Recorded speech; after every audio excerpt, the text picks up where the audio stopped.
it goes in a different direction. So we're live. How you doing, Tim? Doing great, man. How are you? I'm doing good, man. So we're sitting here talking about what it takes to be successful as a real estate agent or a mortgage lender in this tough market. I started in November of 09, which was, I think, according to somebody, was the worst month of the history of real estate in our lifetime. And I remember I went to this event at somewhere in Calvert County. They were having this meeting, this mastermind group of realtors who were getting together to discuss what it was going to take to. This is when the internet was really sort of still getting out there, and there was this website called Active Rain, and it was like this. I remember that. Yeah, everybody was blogging, and they were all going to get on there. And I was coming out of IT, so I was like, guys, I can help you do this. And I started in a very, very tough time, and now we're back into not anywhere near as tough of a time as that time. But I think many realtors are starting to feel the squeeze. So, about 50% of my clients at some point do talk to me about, hey, like I thought about being a realtor one time, or I used to be a realtor, or I want to be a realtor in the future. Sure. And I try to shoot straight with people. So Tim's been doing this way longer than me. I started in 09. Tim, you started in, what was it, 73, you said, or 84? 84. Yes. I was 6 years old when Tim started. I remember you used to come to the house. Like, Brian, what do you want to do? I want to be a realtor when I grew up. I'm like, damn, man. If you asked me when I was 17, that's what I would have told you, to be honest with you. I would have said to sell $1 million houses in Florida. So I'm still on my path. I'm selling $1 million house in Maryland, but I will get to Florida. So Tim, let's talk about being successful in real estate. Yeah. What does it really take? Because I feel like that, 87% of realtors are out of the business in 60 months. And I think if you listen to a lot of people, it's a very sort of just, and the one thing that I tell people all the time is be careful when you take somebody's advice, especially when they have either not doing the job and getting the results, which both of us are, or they have a financial interest in their advice. Like, sign up for my coaching company and it'll be great. And here's why. Right. And you and I have no skin in this game. We're not selling any coaching or certifications whatsoever. And if you called and begged either one of us to coach you, we would both say no. So you couldn't even buy anything from us if you wanted to. So Brian, let's go backwards. I want you to know, I saw a statistic that said that we're currently selling houses at unit sales based on 2010 numbers. Dude, we've already gone back 12 years. You know what I mean? On the current sales projection. So, we might be at 09 soon. Yeah. Okay. So we're near the very edge of one of the slowest markets in our lifetime. Yeah. And now what's that tell you? How do you succeed in a market like today, Brian? That's what it really comes down. All right. So Tim, I wrote a couple things down, but maybe I'll start with you. You obviously have a little more experience than I do. If your son or daughter wanted to be a real estate agent, or was a real estate agent, or a struggling realtor thinking about getting out of the business, I heard like 50% of the current agents are going to get out in the next 24 months, which is huge. So what would you tell them? Well, first of all, you got to be tenacious, Brian. You've got to be focused. You got to be just driven. You and I both know it could be the next day that phone call is made and you've got that listing, you've got that sale. So you've got to look long term. You and I both know this. Short term just is not going to make it. You look short term, you might as well go ahead and quit your job, go be a bartender at the bar down the street, right? All right. So let me speak. Let me break that down a little bit. So in our job, you might have a conversation with somebody about selling their house in 6 months. And then it's your job to stay in touch with them over the next 6 months. Huge. And then when you finally meet with them, they're still 2 months away from getting their house actually on the market. Then it might take another however many days to sell. And then that house might go under contract for 30 to 60 days. So it's such a long term. And the other thing is, like, many people who have done sales in the past, maybe you sell, I don't know, you door-to-door sales, windows or something like that, or solar panels, or cell phones or something, like, you end up getting a sale very frequently. Even the mortgage business, like, you guys do way more sales than us real estate agents do. You get paid less, but you do more volume. So there's a little bit more of like, you get to deal with more transactions. There's more frequency of that hit of excitement of getting a deal. In our situation, even if a realtor only does one deal a month, they're still making a very good income. Yeah. But think about it, you go 30 days without one client, then you get a client, 30 days with no clients, you get a client, that's a Right. tough emotional roller coaster. So your point is you have to be willing to like stay grinding during those 30, 60, 90 Right. days where there's nothing happening. Because in reality, it's not 30 days one, 30 days one. If you do 12 deals a year, realistically, what you're doing is 90 days, nothing, Mhm. 2 deals, 3 deals, nothing for 60, one deal, nothing for 60, 4 deals. Like that's how it ends up actually That's the happening. norm. Exactly right. Yeah. So it's gotta be at long term. You've got to look at the balance. You got to be pernicious. You just got to just kick it out. But Brian, you said something real important. I mean, from a lending standpoint, yeah, it's like 3 to 1. Every deal you do, I get is a equation to me doing three. I mean, it's that insane. And Yeah. Brian, we've had to do some tough stuff. I mean, gets like this, we'll work late, right? I mean, what's working late for you? Yeah, and the same thing with like how I was describing the way the deals come and go, your workload ends up going that way too. And a lot of times, and this is kind of the perception of real estate agents is you see them out at lunch and you see them driving fancy cars and they're out to dinner and they're taking pictures. Maybe they're in Cancun or something, and you're like, that's the life, right? But since January, I've been working many nights until midnight, past midnight, and I don't Right. have a ton of listings on the market to show you that. Now, in my system, I have like 14 that I have accumulated that are going to be going on the market that I'm working that are either active right now or coming on. But I don't have like all of them under contract at the moment. I don't have any settlements coming up. I mean, I have one in like Right. 2 weeks, but I'm saying like what I'm working on is like May, and the stuff that I'm closing now was from like November. Right. And so right now I'm in the moment in time because we're in that sort of like spring, getting ready for the spring market. I'm working many times till 11, 12, 1 o'clock in the morning and getting up And, at 7 every day. and you nailed it right there. And you got to get up. You just can't give up. That's what a lot of people do, Brian. They just give up. And you and I both know we've had some tough times, man. We've had to drive to people's houses to get documents out of their hands at 10:30 at night. I met a mortician at his office, dude. I'm like, he said, "Listen, I can't get available." I said, "You want to settle tomorrow?" He said, "Yeah." I said, "I need these documents now." I drove. He came out. He's got his apron. I don't want to tell you what was on his hands, man. You know what I mean? He had been working with a client, we'll just call it that. But that's the kind of stuff you got to do, Yeah. or sometimes you got to go fix the toilet because the toilet's not working, Yeah. right? I Come was on. telling Tim the story Yeah, before we jumped on. So, when you see me on Facebook and it's like, oh, I sold another, $1 million house. And it's like, man, sure. that guy's like drives a nice car. Everything's great. So I have this client and we hired a company to, a little handyman to kind of do some little fixing and sprucing up. She doesn't live here and, her house wasn't quite ready. I had to clean the windows and do some stuff. And the guy ends up doing kind of a poor job. And she comes to see the house. She's furious. She basically wants to fire me because I'm a representation of the people that I referred to her, which is the risk Right. you take when you get Right. involved in that stuff. Yeah. And here we are, and I'm looking at the situation, and there's a discrepancy around this toilet that's old and it has rust stains on it and whether or not it could get clean. And I was like, I'm gonna be honest, you need a new toilet. So here I am getting this woman a toilet, and I'm installing the toilet personally at like 10 o'clock at night, and it's got the blue water in it, it's splashing everywhere. And if you've ever installed a toilet, it's not a great experience.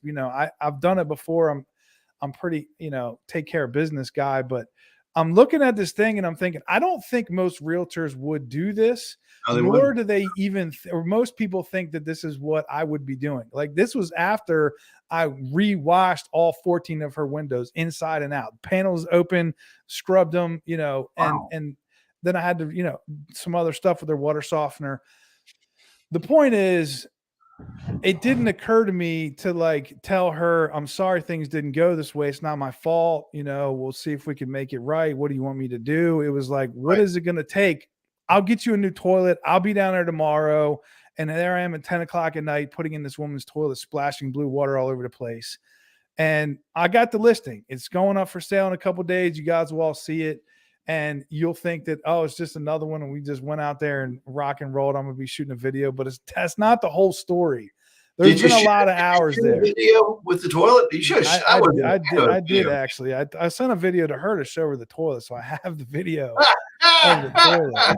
But but my Brian, point is, like, most people would never want to get involved in something like that. Like, they would end up losing that listing because they would just be, sort of stuck with how to handle it. So, I mean, for me personally, and I think for you too, Tim, this is one of the things that marks our business, is that whatever it takes to get the job done attitude and not letting anything go. It's like, once you get it in your clause as something that needs to get done, you don't let that go ever. And I've seen you take files for a week or whatever and figure out 15 different ways to solve a problem.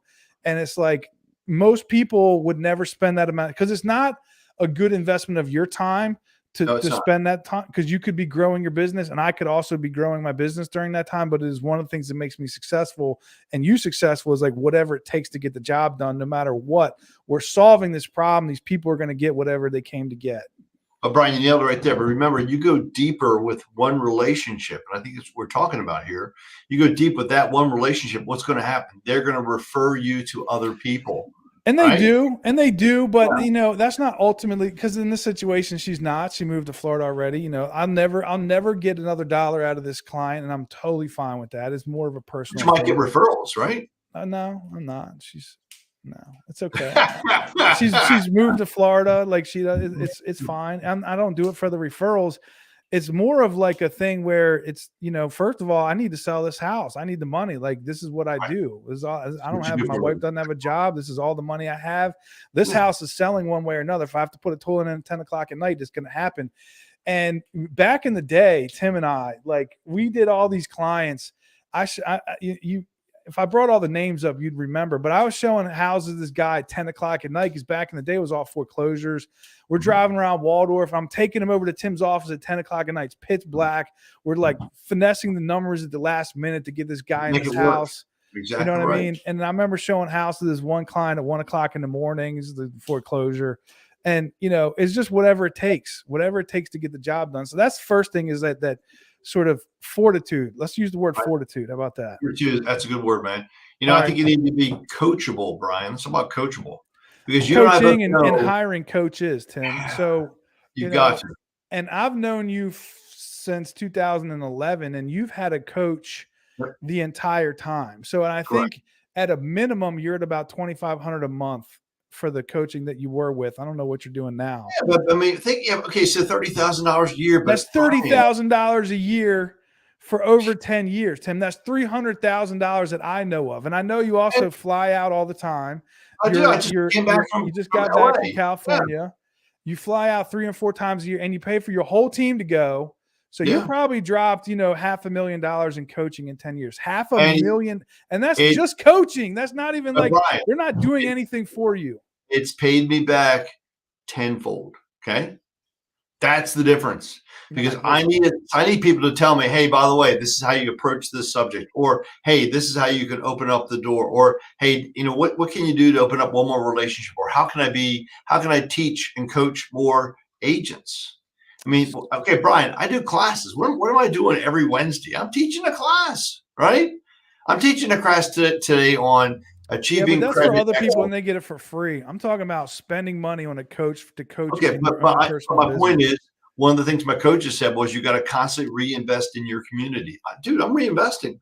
No, Those what you're classes, saying though is that you had a coach tell you to teach the classes. Now you're teaching the classes. You didn't come up with this on your own, and it wasn't like, actually, no, I thought about it on my own. I won't lie to okay, you. okay, It well, is me. But still, but my point is, I've expanded it. I'm taking it even deeper, because I realize the need in our community is so dramatic. It's freaking nuts. but your need for coaching, that's why you spent $500,000 on Yeah, coaching. So I don't have that number, but it's probably half that. It's probably, I've spent hundreds of thousands of dollars in coaching. I just signed up for a $40,000, coaching marketing thing recently. right. Not to brag about it, but the point is, like, we're in a 40% down market, and we're seeing most people figure out a way to spend less money.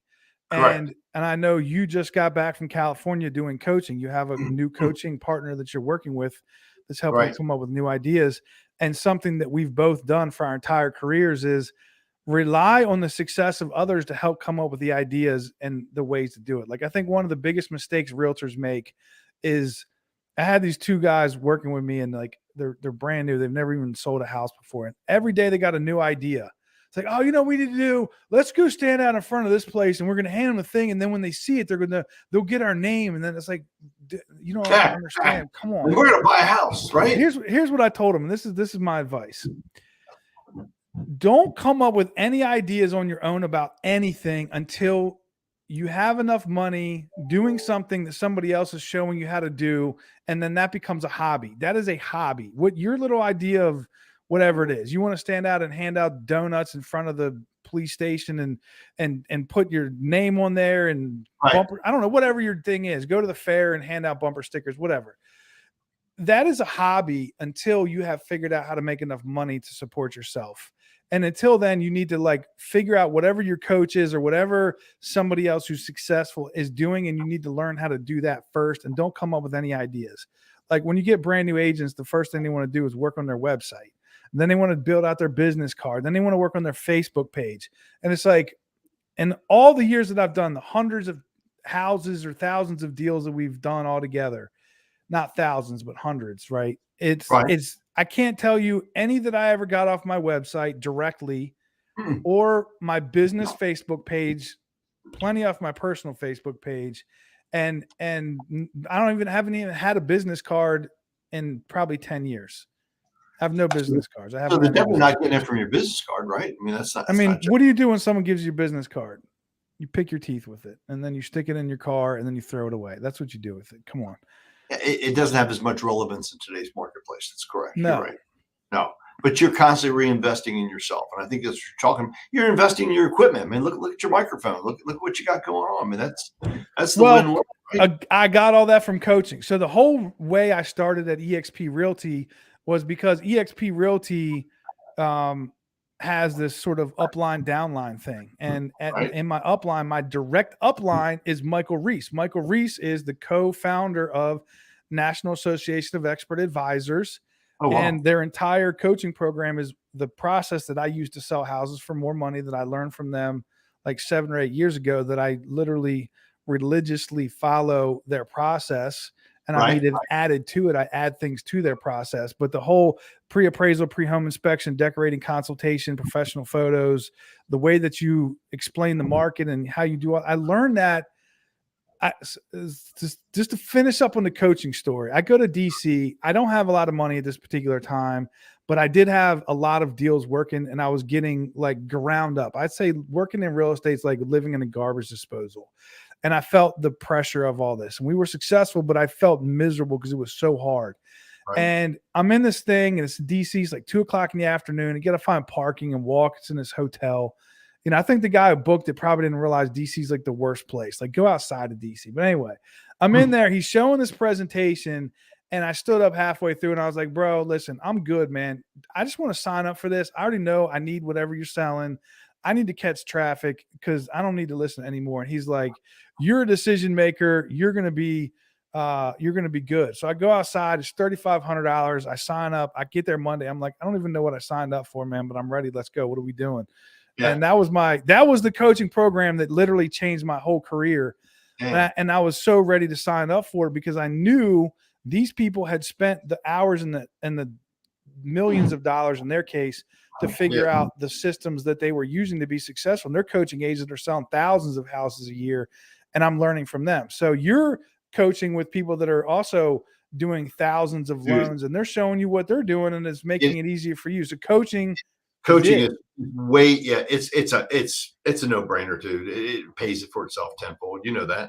We got 20 minutes into, and we've gotten through 2. We've gotten fortitude and coaching, and we probably need to wrap up. So what are some other things you would coach your new agents on, or what would you suggest? I mean, truthfully, you already said it. I hate to tell you this, but social media is the king of swing today, Brian. I mean, if that's the third piece of the triangle.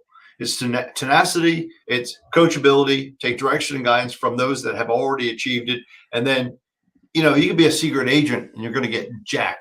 You know what I'm talking about? Yeah, but if you want to get more market business, then yes, then Facebook is it. So I will 100% admit my wife's Facebook page is responsible for the large percentage of our success. Thank God you married her, Brian. I don't know Yeah. what would you be today? That's my question.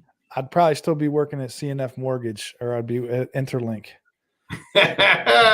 Well, you know what? I'm glad you married her. I'm not being kidding, but she is a Yeah. phenomenal Facebook star. But to Brian, your point, Tim, yeah. I remember the last thing I did when I was in the mortgage business was I went around to all these real estate offices and I was teaching the class. And the remember name of that? the class was, and so anybody who's watching this who remembers this, it was something Facebook or you will die. And it was kind of a joke, but and I remember this agent came up to me. She's like, Brian, I'm sorry. I'm going to actually get out of the business. I'm not willing to put my life on Facebook. I'm not into this world that you guys are into. And this was 2013, and she was like, I'm done. I'm not getting on Facebook. And sure enough, she's not in the business anymore. But it was get on Facebook or you're going to die. And I think it was true. Like you do, and you don't have a huge social media presence, but you are a lender. As a real estate agent, you have to prospect your community, and you need to be putting yourself out there if you want to get warm market and your local you want to get referrals. There's other systems you can put in place where you're lead generating, you buy Zillow leads or something where Facebook's not as important. But even then, people are going to look you up, and one of the first search results is always Facebook, and people want to see what you look like.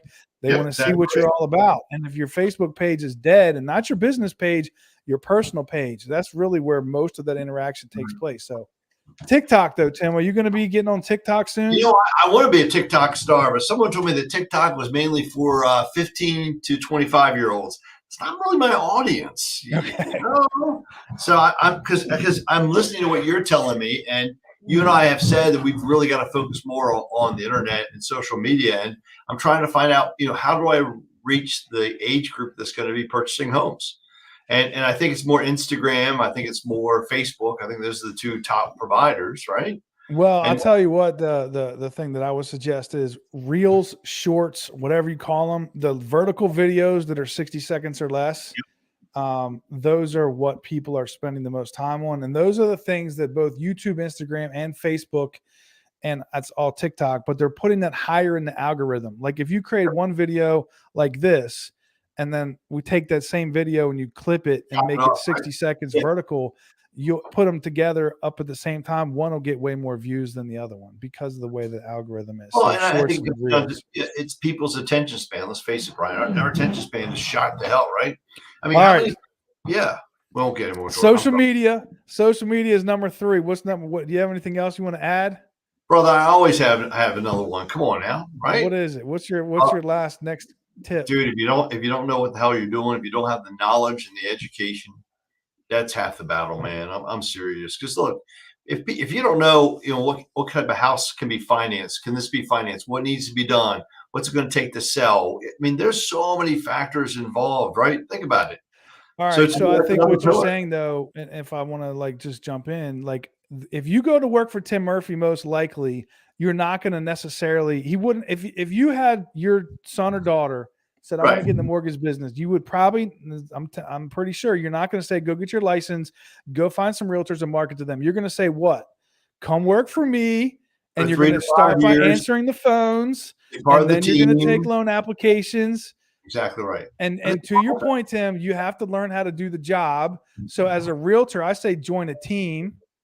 I think mentor under somebody. Yeah, if I'm going to be a real estate agent, that's my very first thing I'm going to do. I'm going to join the team, get to know, how is Brian so successful? What does he do with the social media? How does he answer the phone? How does he work those expireds?